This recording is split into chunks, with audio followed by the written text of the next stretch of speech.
Bismillahirrahmanirrahim. Assalamualaikum warahmatullahi wabarakatuh dan salam sejahtera. Nama saya Nur Syahada binti Syukri. Nombor matrik A176199. Saya merupakan pelajar di bawah siliaan Prof. Madya Dr. Jafari Awang. InsyaAllah pada hari ini saya akan membentangkan kajian saya yang bertajuk Kematian sebagai Inspirasi kepada Kejayaan di Dunia.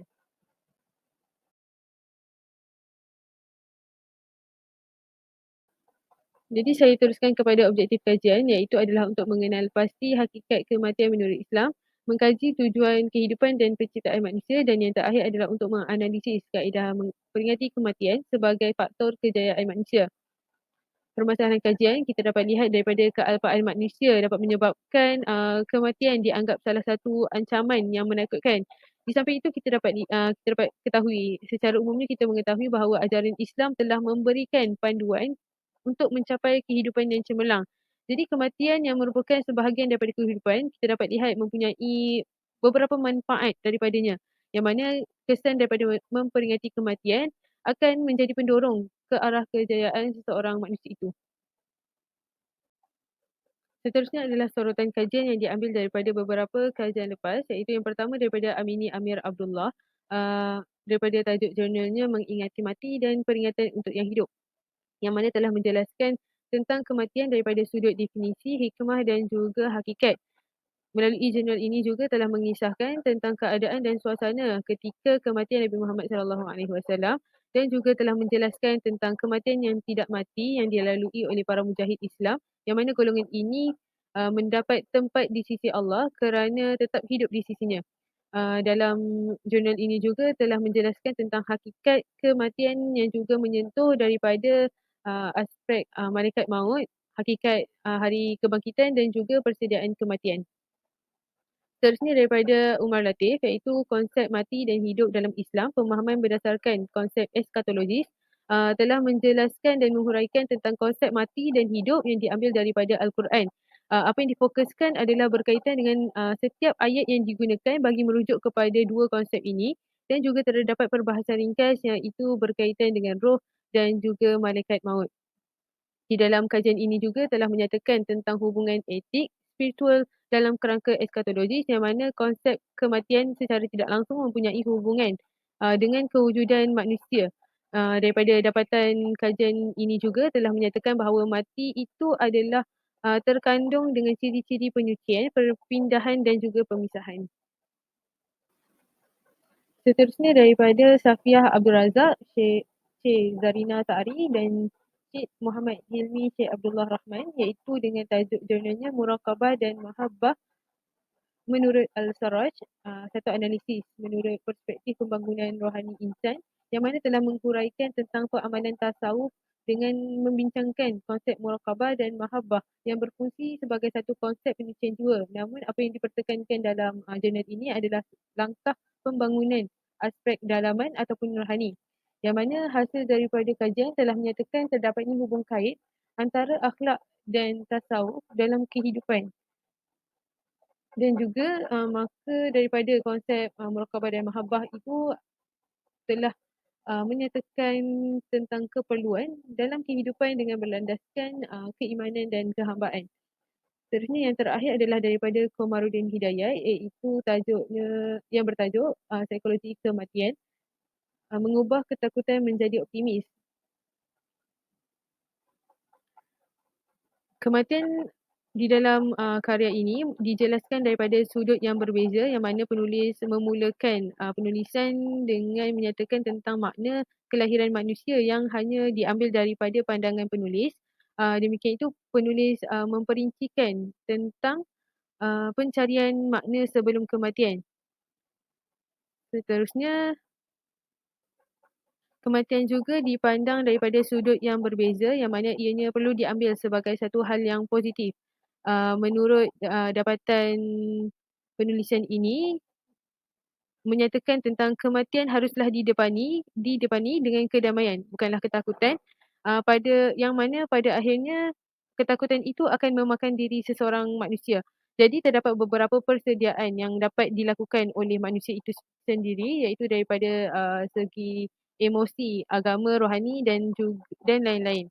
Demikian, kematian ini perlulah dilihat bukan sahaja dilihat sebagai satu takdir, akan tetapi kita sebagai manusia dapat mengambil manfaat daripada kematian yang pasti akan dilalui oleh setiap manusia itu. Berdasarkan daripada kajian lepas ini dapat dilihat, kebanyakan pengkaji telah menjelaskan konsep kematian dan kehidupan secara umum dan daripada sudut penceritaan.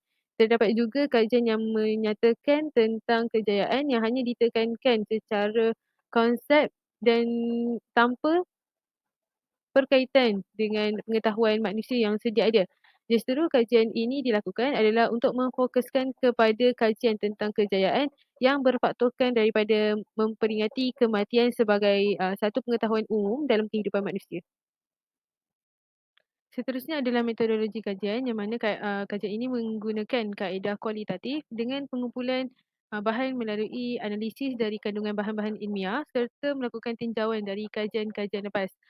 Terdapat bahan-bahan ilmiah yang telah diambil adalah berupa sumber primer dan sumber sekunder yang mana sumber primer seperti Al-Qurtubi, Tafsir Jalalain, Tafsir Ibn Katsir, buku dan lain-lain. Manakala daripada sumber sekunder adalah jurnal artikel.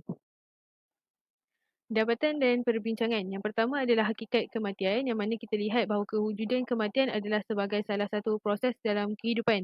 Seterusnya, kewujudan kematian adalah konsep berlawanan kepada kehidupan. Sekiranya ada kehidupan, sudah pasti akan adanya kematian. Sebagai seorang Muslim juga haruslah mempercayai kepada hal-hal yang gaib. Hal ini telah dinyatakan melalui surah Al-Jumu'ah ayat 8 yang mana menceritakan tentang kematian yang akan menemui seseorang itu. Seterusnya adalah konsep kematian iaitu menurut Subhan Syamsuri, kematian merupakan pemisah roh dan jasad. Pada ketika itu, roh tidak mampu mendiami jasad yang telah lama didiami sebelumnya.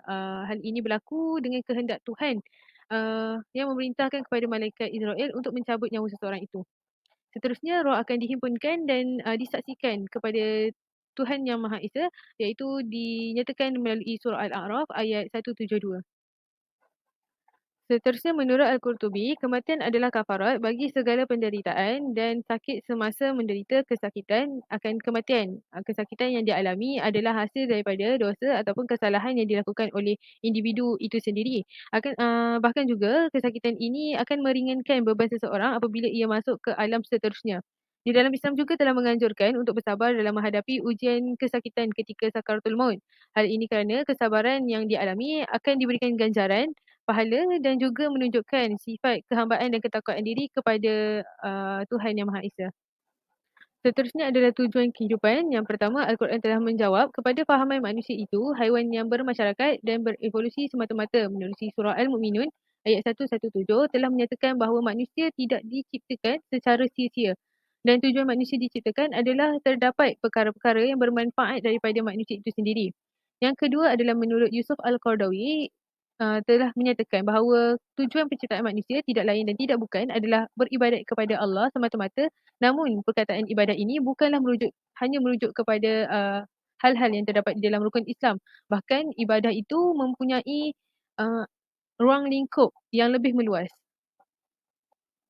Antara beberapa perkara yang dinyatakan sebagai ibadah sebagai tujuan kepada penciptaan manusia ialah melaksanakan rukun Islam, menjaga hubungan dan kebajikan sesama manusia ataupun sesama alam. Seterusnya, manusia itu juga bertanggungjawab dalam melakukan amal makruf dan nahi mungkar. Ketiga, manusia juga diciptakan sebagai khalifah untuk mentadbir bumi sesuai dengan kehendak, batasan dan perintahnya. Manusia yang dibebani dengan amanah adalah supaya diungguli oleh para malaikat atas kesungguhan manusia itu. Seterusnya, manusia juga diciptakan bagi melengkapkan kehidupan alam dan saling memakmurkan. Hal ini telah dinyatakan menerusi surah Al-Hud ayat 61. Yang terakhir, tujuan kehidupan adalah untuk mengetahui kebesaran Allah dengan cara berfikir dan bermusafir. Hasil daripada berfikir dan pengalaman daripada melihat alam ini, ianya dapat memberi impak kepada diri manusia untuk memajukan diri dalam pelbagai aspek kehidupan. Kesimpulannya dapat dinyatakan bahawa manusia ini memiliki keistimewaan daripada sudut akal fikiran, perasaan dan sebagainya. Oleh itu manusia perlulah menggunakan keistimewaan dan ataupun kurniaan yang telah diberikan oleh Allah untuk memenuhi tujuan kehidupan manusia diciptakan dan diwujudkan di muka bumi ini. Hal ini kerana setiap yang dilakukan akan dipertanggungjawabkan setelah kematian manusia itu sendiri. Seterusnya kita masuk kepada objektif yang ketiga, iaitu peringatan kematian membawa kepada kejayaan di dunia. Yang pertama adalah keimanan yang kukuh, yang mana keimanan adalah asas utama dalam ajaran Islam. Hal ini dapat dilihat melalui surah Al-Baqarah ayat 2 dan 3 yang mana menyatakan Al-Quran sebagai petunjuk bagi mereka yang bertakwa. Jadi daripada keimanan yang kukuh ini dapat merealisasikan keinginan yang positif dalam diri seseorang dan juga dapat memupuk keteguhan pendirian dalam diri uh, tanpa dihalangi dengan apa-apa cabaran dalam kehidupan seseorang itu. Yang kedua adalah pembangunan spiritual, iaitu adalah asas dalam mendorong kepada kecemerlangan dan kejayaan.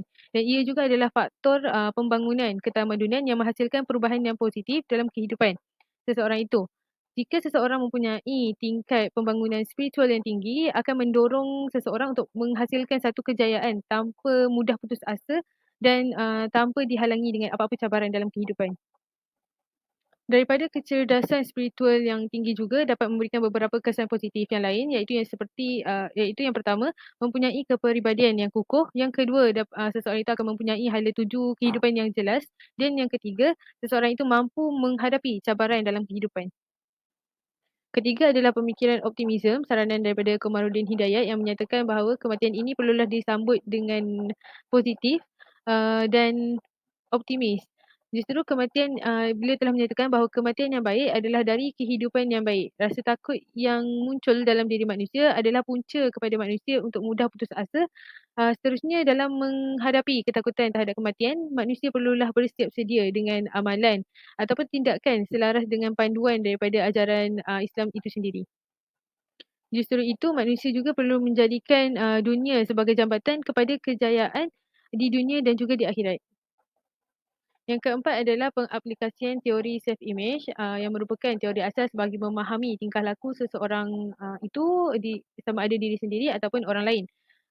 Seterusnya dengan memahami konsep diri ini mampu mengubah persepsi pemikiran manusia, masa depan dan tingkah laku seseorang itu. Dapat 8 kategori di dalam teori self-image, iaitu ciri interpersonal, ciri orang luar kepada diri, perkara diminati, kesedaran diri, perbezaan sosial, keyakinan yang dianuti, keyakinan diri dan yang terakhir adalah kesedaran diri dari ciri-ciri yang dimiliki. Justru itu apabila seseorang individu sudah memahami perihal kematian dan perihal diri sendiri, maka ianya membantu seseorang untuk mempersiapkan diri. Seterusnya terdapat beberapa kesan daripada konsep uh, teori self-image, iaitu yang pertama dapat mengetahui hakikat dan tujuan kehidupan. Seterusnya mencapai kesedaran diri yang tinggi yang pada akhirnya dapat menghasilkan manusia ataupun individu yang mampu melakukan kebaikan secara konsisten. Kesimpulannya dapat dinyatakan bahawa kematian sering dianggap sebagai perkara yang ingin dijauhi oleh manusia. Akan tetapi dari panduan dalam ajaran Islam, kematian dapat diubah iaitu menjadi satu pembina dalam diri untuk terus maju ke hadapan. Rumusnya dapat dinyatakan bahawa kematian adalah proses yang perlu dihadapi oleh manusia sebagai proses kehidupan dan ianya merupakan jalan kepada kehidupan yang abadi. Seterusnya berkaitan dengan kejayaan, kita dapat lihat bahawa usaha daripada manusia akan menyebabkan manusia itu mendapatkan apa yang dia kecapi, yang dia inginkan. Jadi kejayaan dinyatakan adalah suatu yang subjektif, yang tidak mampu dinyatakan secara umum. Akan tetapi ianya disusuli dengan rasa kesenangan, ketenangan dan juga kebahagiaan di dalam diri manusia itu sendiri. Seterusnya kita dapat lihat beberapa kesan daripada mengingati kematian iaitu yang pertama memberi kesedaran kepada manusia tentang asal usul dan juga tujuan penciptaan manusia. Yang kedua adalah dapat mengukuhkan spiritual yang mana spiritual yang tinggi mampu memberi impak yang positif kepada diri manusia itu sendiri. Yang ketiga, mendorong kepada perlakuan atau tindakan yang mampu meningkatkan mutu kemanusiaan di dalam diri dan yang terakhir adalah dapat membawa manusia kepada kejayaan yang sebenar-benarnya mengikut konteks agama yang keseluruhannya meliputi aspek dalam kehidupan. Sekian daripada saya. Terima kasih.